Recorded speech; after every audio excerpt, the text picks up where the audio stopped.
My people, I don't come again with this another ogbonge story, another ogbonge matter. My people, why I bring this story come be say I no understand why be say people they know they like to dey happy, or they know they like to see somebody progress, especially if they see where the person for start from.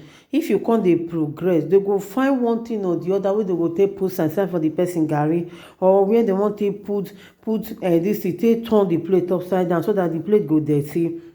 I no know why e be say people just be like that.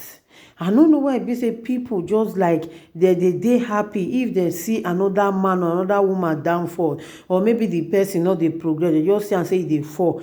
Some people just get that habit, they get that habit for another person. That is, they go dey see the person down fall, e go dey fall. They just get that habit say this thing really na true, you understand, or you know, this person no be for where I dey, this person go progress. I no know why people just like they just get that bad mind, evil mind from their upset. In fact, they'll just get them to just try to bring that person down no matter what. Use one lie or the other take spoil person life. I no just understand wetin dey happen for this social media now. Me no know wetin dey happen for social media now. I no understand. We know say many actors and actresses dey live fake life.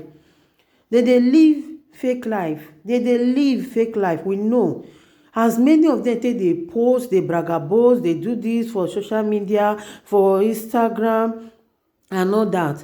We know say all na fake life. Most of them na fake life. You understand? We know. But the only thing wey be say I wan let una know for here be say before we go dey carry, or before we go dey start to dey judge people bad for social media, we need to find out the truth very well. We need to find out the truth very well. This one na lady wey be say she start from down. She start from nothing. Now she come stand for this video wey una dey see here now. 2 years ago video wey she stay post for person house take picture. Now the person come give am public disgrace. The person come disgrace her to number nonsense. Now God don answer her prayer. She don already dey build her house, which is the house wey dey here now, wey she dey show us. So she don already dey build am almost to finish. Now we come still dey hear another story again wey dem wan still give her, just still carry another public disgrace still give her again.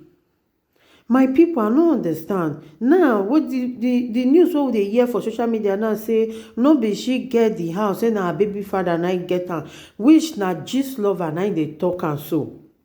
My people, this story even weak me, tire me. I don't know where I want for start. I love this Blessing CEO very well, because our relationship therapy, they really dey change life. They really dey change people life. Many people can testify to that. Say this our talk, e don already change many of them life.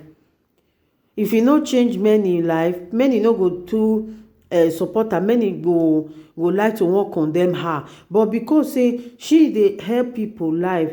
Sometimes sef, if she dey do the relationship therapy, if she just dey talk, I dey see most of her video. If I see am, sometimes e go be like say na me she dey talk to direct. E go be like say the thing like na me the thing hit for body. You understand? I get to change many things out since when I come dey lis ten to her. Now wey God don bless her, many people don tap amen to her blessings and all that, which her name is Blessing. Many people don tap amen to her own blessing. Now people dey say, oh God, do my own next year too. Another story come still come out again. I no know why e be say people dey like to wan spoil person. I no know why e be say people dey like to wan condemn people.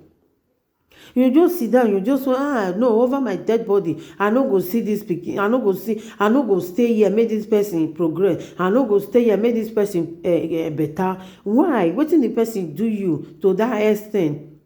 Wetin make me talk for this matter be say I want make we dey find out the truth very well before we go dey spread rumor. What about if gist lover dey lie about this Blessing CEO? What about if he dey lie about this lady? What about if the person dey lie? Wetin we wan talk? So my people, I go leave una for here. We go dey see next time. Una pardon my manners before I go make I greet una. Una good morning, una good afternoon, una good evening, depend on where una dey watch this video from. If today na una first time wey una dey across this channel, abeg una no forget to subscribe, to like and to comment below. And before una go dey go, una no forget to press the notification bell so that anytime when I upload this video, e go dey start for una phone kpaka. Alright, to make una dey take care. Bye bye. Cause I never wanna play happy families with you, but I like having you around. I'm fully